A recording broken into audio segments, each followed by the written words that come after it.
Good Tuesday morning to all of you. I found myself very irritated this morning. Trying to commune with God. I have a hard time doing that all the time because I get so distracted by the world. Early in the morning, I've been in the scroll habit like most of us. I've been in the selfish habit like most of us. Heck, I'm driving to work right now and I look down and I'm going around somebody on the 4-lane and I look in my rear view and some guy with a handicaps thing hanging out of his mirror is like coming hard up on me from behind, just like me as I'm going to pass somebody I think's going too slow for my pace. I look down and I'm doing 90 miles an hour and this guy is on me like, get the hell out of my way! And I'm like, hey, have some brake check. I ain't gonna lie, I brake checked him. And the words out of my mouth, motherfucker, get off my ass.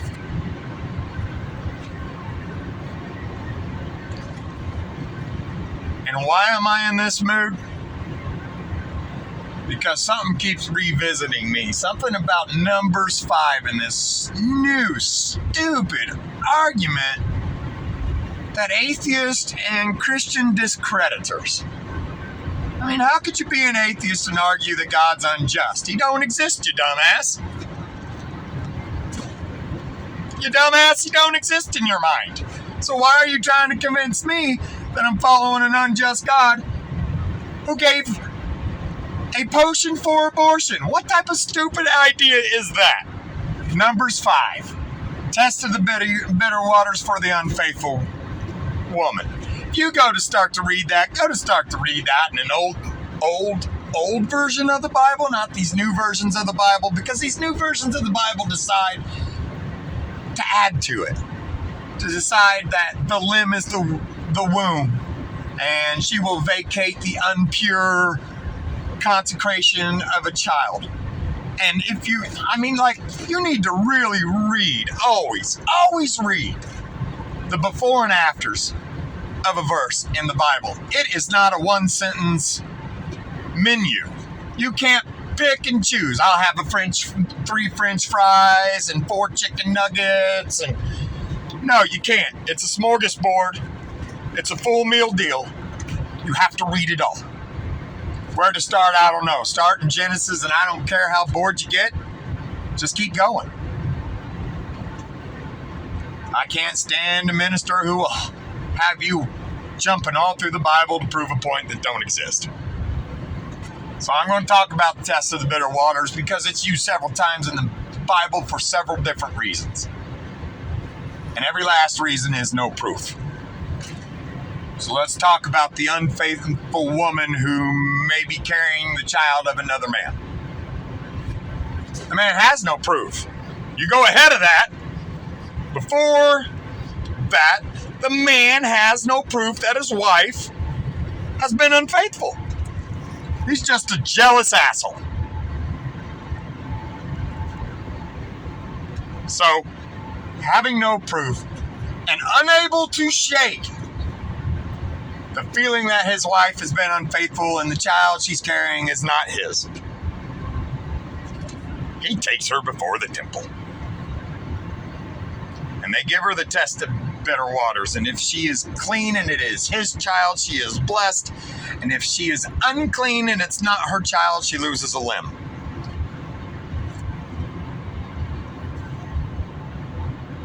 Seems unfair. But God would punish so.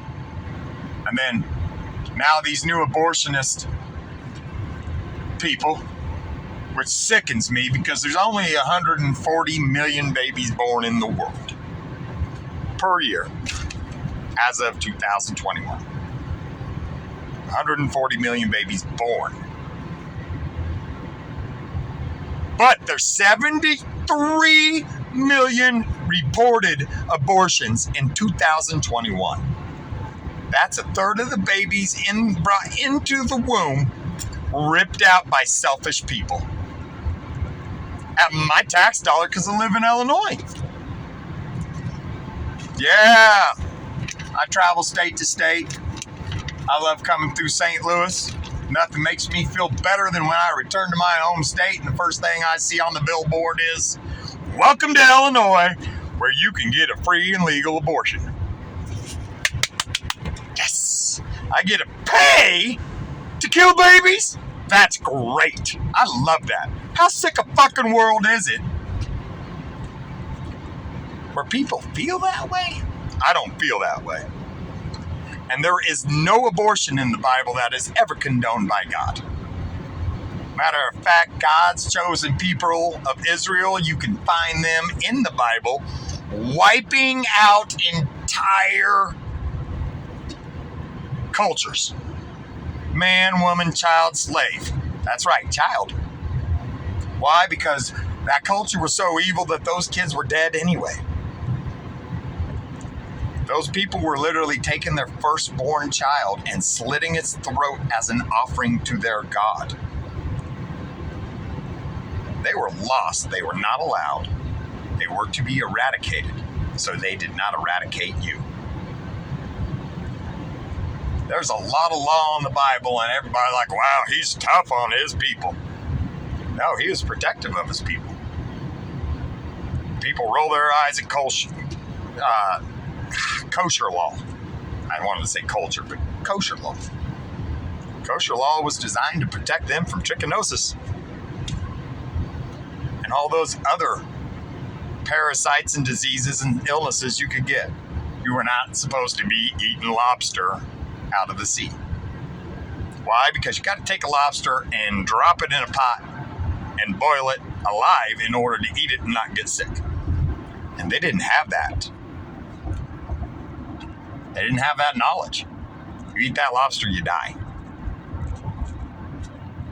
It is unclean. You eat that pig, you die. You get sores. You're to leave us. You have no hygiene. So many weird laws, but you have to put it in context. Now, I'm going to talk about these bitter waters because, if God gave us a potion for abortion, man, oh man, why are we spending all these tax dollars when you just take some dirt, some water, and some words and throw them in a cup and make her drink it? Yeah. And make her drink it. Not only did this potion cause abortion, but this potion came with a DNA test. A spiritual DNA test. According to the atheist and the Satanist and every other person I've ever had to have this argument with. Now you have to understand that the Jewish people at this time when Numbers was written, their generations, their grandparents saw the Red Sea parted, were delivered from Egypt, had to fight their way through their own problems in Exodus. Moving on to Leviticus and then Numbers. You gotta understand that they didn't read right, have science, have medication. They needed a power greater than themselves with all knowledge of danger to protect them from themselves, from their human nature. But on to the bitter waters now that you can understand where we're at. Husband had no proof, and in order to have proof and kill somebody, I always go back to the 3 witnesses. You need 3 witnesses. That's why one of the commandments is bear no false witness against your neighbor or your brother or whatever you want to say. Don't lie. That's what people use that for. But no, if you got caught bearing false witness against somebody, they kill you because you were trying to have somebody killed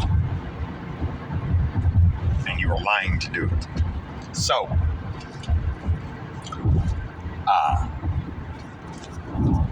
this whole bearing false witness, this bitter waters, this husband has no proof. If you go back a little bit, he's dealing with a lot of jealousy and a lot of suspicion, and he has 0 proof that she is cheating on him and that the child is not his. So he takes her before the temple And let's get to this recipe of a blessing and a curse written down. I'm not going to go into it. Please, I want you guys to go into it. Numbers 5. Just start reading Numbers 5. I'll read Numbers 4. But he takes her to the temple. He puts her before the altar. Everyone's counseled. The priest grabs the dirt and some holy water from the temple floor and from the temple fountain, so to speak, and mixes it in a cup, writes two things down on 2 separate scrolls, and dips them in the cup. So, like I said, why are we wasting all this money on doctors to kill babies when we can just write some words on a cup, dip them in some water, and throw some dirt in it, and make them drink it?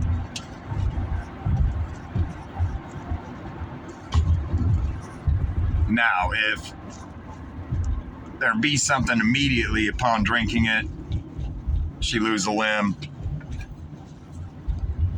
Now they've changed it, she loses a thigh, so on and so forth. It used to be a limb. So when I read all those bitter waters back in the day, and I mean there's a few of them, those tests for different things, all of them not having any proof.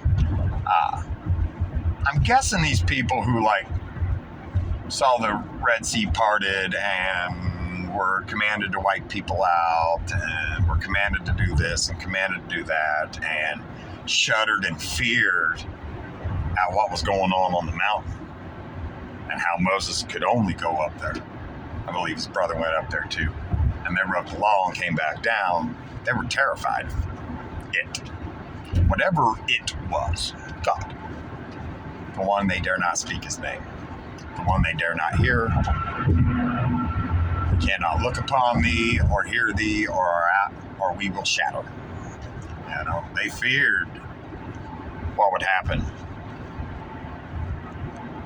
So are they going to drink that cup? Knowing that their sin would be exposed, or are they going to confess? Makes sense to me that they confess. It's kind of designed to be a balk. Could you imagine being the woman who's always been faithful to her husband, but always accused of being unfaithful? I mean, that shit don't happen today, right? We don't do that at all, men or women. We don't have jealousy problems. Hell, we don't even have marriages most days. I'm joking, of course. But could you imagine being that woman, knowing that baby's your husband's, and that asshole has once again accused you, won't stop accusing you, and won't be satisfied with your answer. So he drags your ass in front of the church, and you truly believe in God, and you know you're justified, and you watch it all go down, and you grab that cup. Are you going to be scared of God's judgment when you already know you're free of any sin against your husband or God? What you going to do? You're going to hold your nose and suck down that dirty water. Duh. But if you think that your hand will shrivel, or you will vacate your womb, and your curse will be for all to see, and your family will bear that curse with you, and so on and so forth, you ain't going to drink that water. You're going to balk. You're going to beg for forgiveness and admit it. Because that's your only way out, I'm guessing. It's the easy way. It's the best way to lift a curse from your family. Is just confess you were wrong, and yes, that guy over there and I are guilty, and then the two of you die instead of your whole family.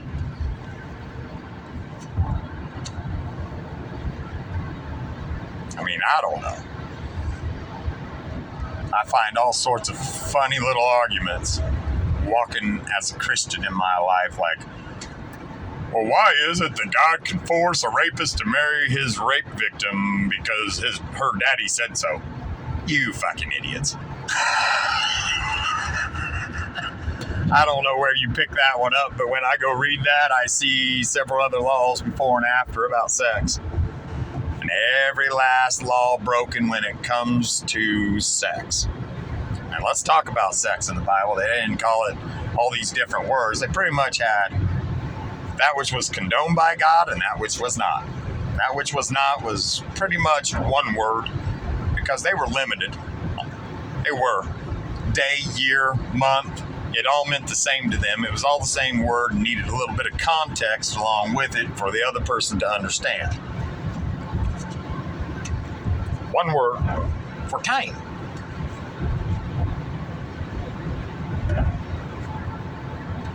So you want to sit there and you want to just strangle people, or at least I do, when I see the crap come out of their mouths. Because I'm mad at their daddy and their mommy for raising them in church and telling them they were a bad boy. So they went and just been a bad boy. They turned against him. At least I'm thinking of a certain person because he's the one that... I love how certain people argue. They tell you they want to have a rational conversation and tell you their side of it. But then they go to say, well, what about God condoning abortion in the Bible? And you've never heard of that because you read the Bible and you've never picked that up in the Bible. And just as you start to answer, he goes, and what about? He won't let you talk. They're good about it. It's called a monologue. And I love monologues. I love being the one monologuing. But you know what? You're never going to be able to argue with them, so you might as well just laugh it off. Or cut everybody off. And I ain't gonna lie, I cut the guys off for a while. Because it turned into a big argument in a home of people I loved. And I was shut down. I was not allowed to defend God or the Bible. So I posted on Facebook and then it was taken wrong. And then I was and it caused a big fight and I didn't speak to family members for quite some time.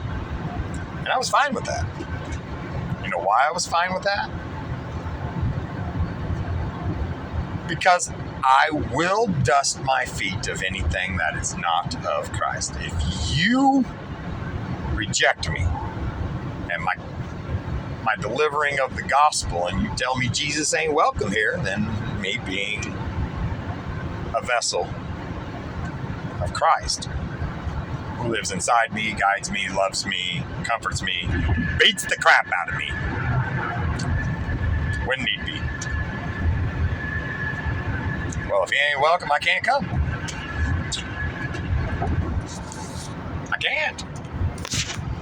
I leave off-road groups. I want to be an off-road minister. Hell, liar, I'm a liar. I do not want to be a minister. I want to be a heathen. I just can't help but have to go be a minister. I don't care if that even makes sense.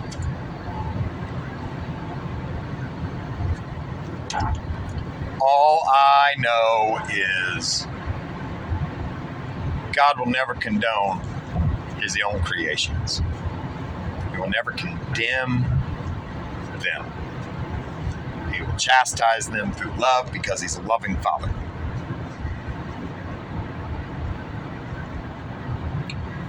Every sex crime in the Bible ends in death but one.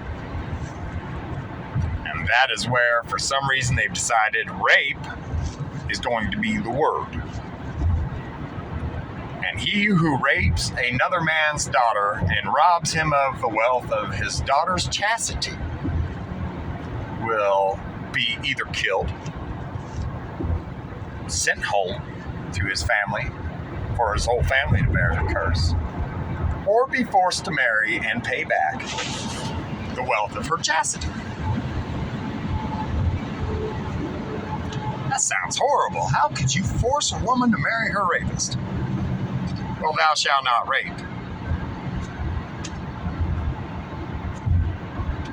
And every time anything said lie with or whatever, I mean, if a man be caught lying with his ass, with his donkey, bestiality, he and that animal must die. They killed you both. Woman caught in adultery, he and her adultering counterpart must die. Man caught with man, laying together, they must die. So on and so forth, must die. Kill them. Get rid of it. Now that sounds harsh. Thank God Jesus Christ says, drop the stones, you idiots. You're all sinners. You missed the point. So why is that law different? Well, let's look at Jewish law. Adultery meant they were married. One of them was at least married. One of them was at least married. Most of the time, both of them were married, so they both died. They're both guilty. You get caught sleeping with a sheep, you and your sheep are going to die. They're going to take you out there, they're going to throw rocks at you till you're dead. But, my daughter turns up pregnant in 1951, tells me who the father is. I'm going to make that boy go right by my daughter and me and my family, and he's going to marry her. Or I'm going to shoot him. Now is it making sense? Neither one was guilty of adultery. Neither one was married. And they were marrying their children off at 13, 14 years old. That's the truth.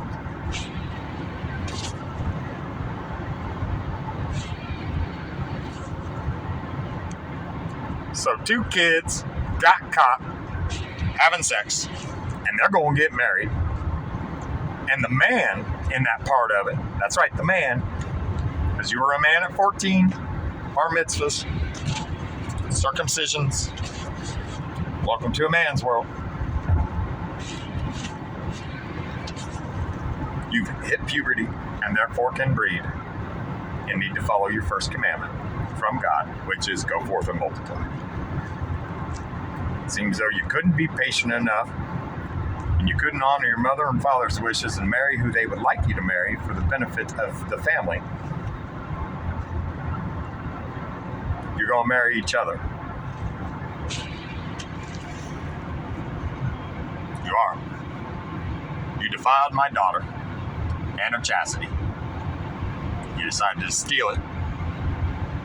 I get no dowry, so you are now my slave and my daughter's husband. You will pay me back my dowry, and I will keep an eye on you for years. You are to come to my house and work my land to pay me back. That was my greatest treasure. I loved her, and I wanted the best for her, and you stole it.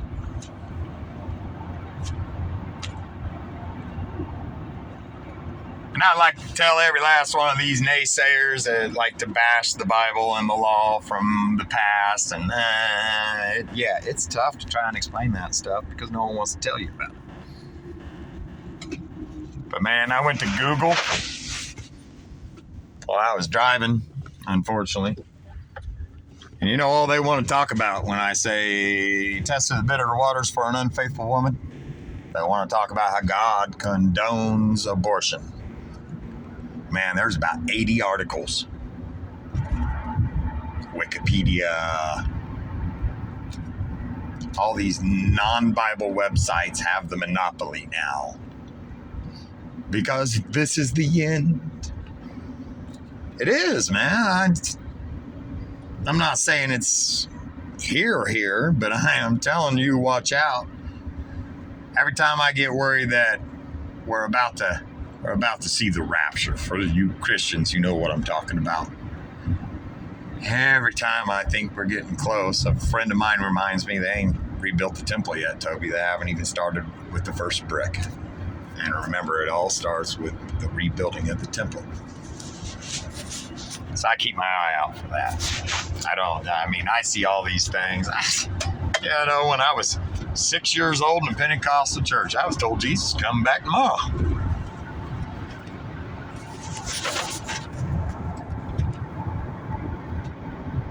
Almost 40 years later, I still don't see Jesus in the eastern sky, wielding a sword.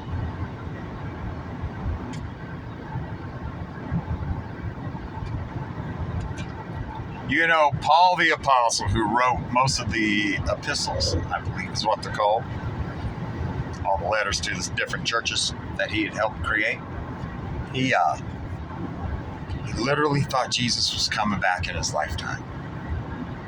Like a couple of years after Jesus was dead, he was coming back. 20, 30. Most people didn't live past their 40s in the Bible. Illness would get him quick.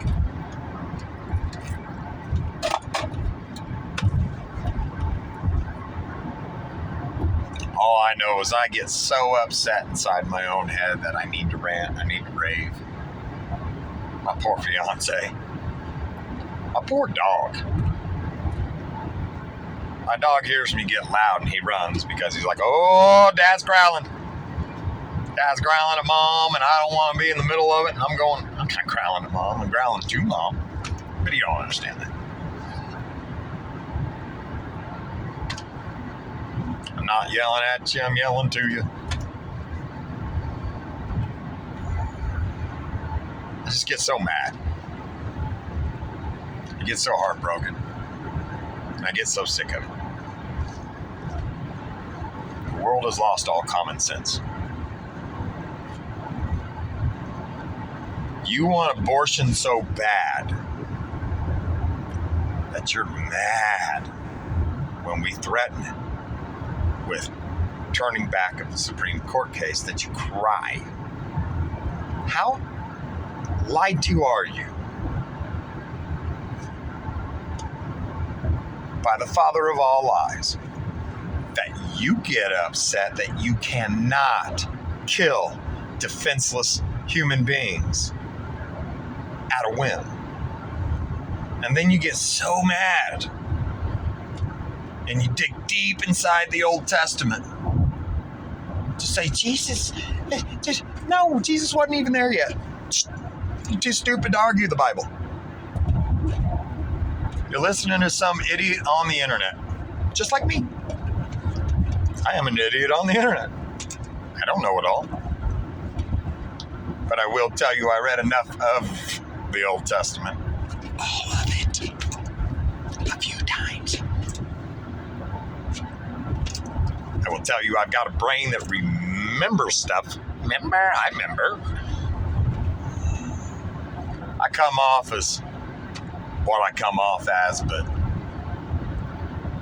I mean, if you really want a resume, I've got it sitting on a wall somewhere. Well, I'm going to. That's a lie. I have a box full of me that I don't put on the wall.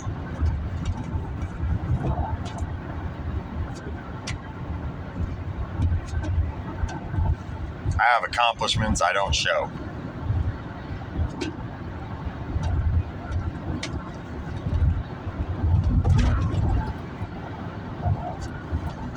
I don't know where this is supposed to head. I was just supposed to feel better, maybe. Get it out there on the internet that I've heard the argument. I will tell you, slave in the Bible is kind of more like employee. I mean, even slaves were protected by God. You shall not unjustly chastise your slave, or you will die.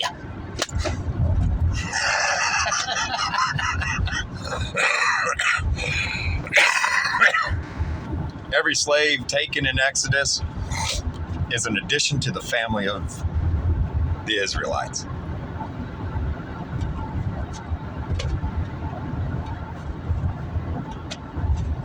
God saw fit to see them worthy enough to be of value to his chosen people, that their lives were spared. Their lives were spared. And then there are people so evil in the Bible, they all just had to go. The sickness was too deep. Those are your answers. Anytime somebody ever starts to challenge you about the Old Testament, just simply say that you're wrong. You need to stop listening to idiots and start reading that book for yourself. Because you're wrong. You've been lied to by people who would rather you burn in hell than be loved by God. How's that for apologetics? Well, I'm sorry you feel that way. Maybe you should study up on that. I encourage everybody to read the Bible. I don't even do Bible study guidelines. Oh, this is what you're going to study today. And I'm going to bounce all over. No. Too many of them failed me. And what I mean by that is, that doesn't quite make sense. Nor is that the answer I was looking for. I once watched a minister want everybody, and this is a Pentecostal church, want everybody to know the importance of speaking in tongues. And then he gets to Corinthians 13 as just showing tongues. And he gets to Corinthians 13, and I suggest starting Corinthians 13. I'm going to start you in Corinthians 13, and I'm going to stop, just like he did. And then I want you to go and read all of Corinthians 13. All right. If you speak in the tongues of men or speak in the tongues of angels. See, the tongues of angels is what I heard. Let's not look at the negative part of that second part of that verse. Oh, I know that verse. Hal, you just had it on the board. What's so wrong about love? Go read it. Challenge every minister you ever listened to. They are liars too. Many will be lied to by false prophets. Read your own Bible. The moment they throw Isaiah such and such dead in the middle and use one sentence and then move on, you better write that down and go read the rest of Isaiah.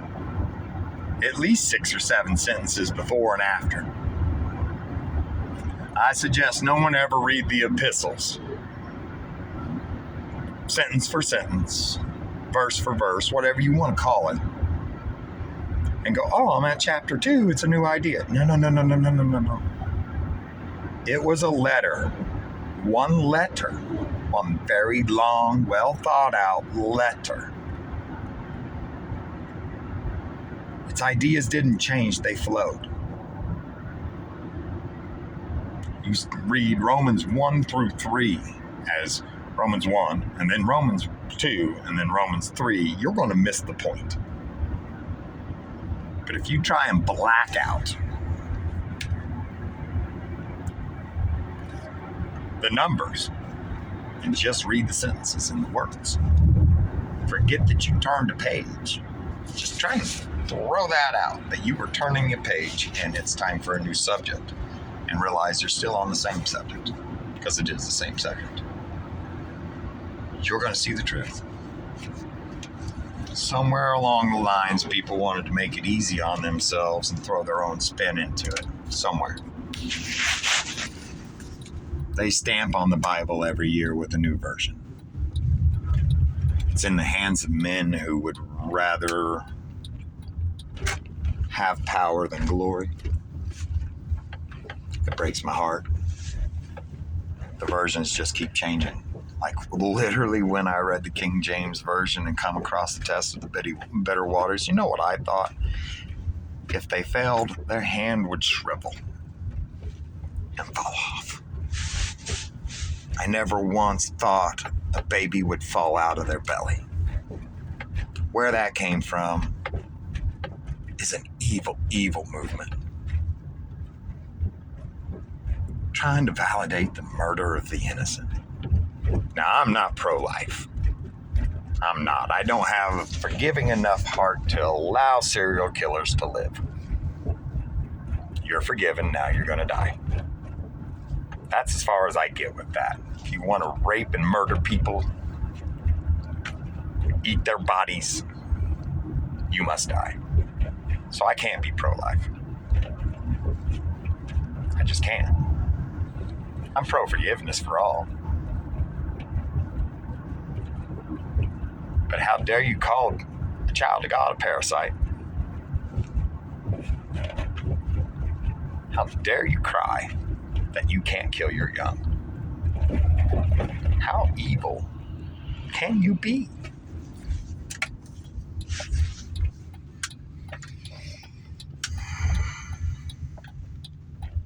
Makes me sick. Makes me sad. Makes me late for work. Couple minutes behind because I'm talking to you guys instead of using GPS.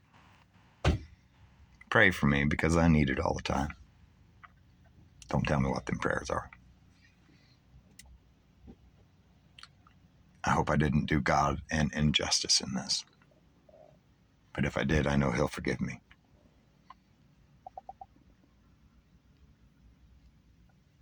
God bless you.